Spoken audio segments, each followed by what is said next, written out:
دي على فرقته ان هي ترجع بسرعه. قلت حذاري من الهجمات المرتده. ادي شوط ناحيه اليمين، عدى من عبد الحميد سامي وعمل العرضيه، ولكن على طول كفر هنا والتغطيه من اللاعب عمر الوحش. تطلع كرة ضربه ركنيه زي ما شفنا. هجمه للنادي الاسماعيلي، بيرد فريق بيترو اتلتيكو بكرة، مستغل طبعا عامل الارض والجماهير والمؤازره والمسانده الجماهيريه. اللي بقول لحضراتكم الجماهير مفيش شك عامل مؤثر جدا جدا على اداء الكره المصريه الغائبه، الجماهير الغائبه عن المستطيل الاخضر.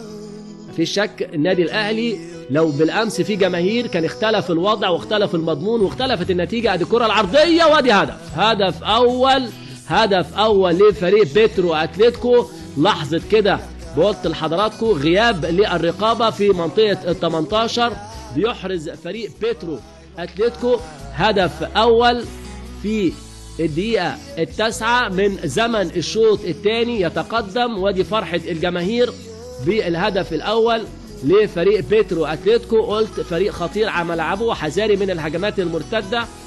هدف اول وفرحه الجماهير في ملعب 11 نوفمبر بلواندا، معقل فريق بيترو اتلتيكو. مؤازره شفت الجماهير، لسه بنتكلم على جماهير. مفيش شك ان الجماهير هي عامل السحر في اداء كره القدم، هي اللي بتدي الحماس للاعبين في المستطيل الاخضر. ادي الكوره وادي متخصص جilberto عمل الكوره العرضيه، وعلى طول الراجل يعني مفيش اي رقابه هنا في منطقه ال 18 على طول في المرمى. هدف اول محمد صبحي ما يقدرش يعمل لها اي حاجه.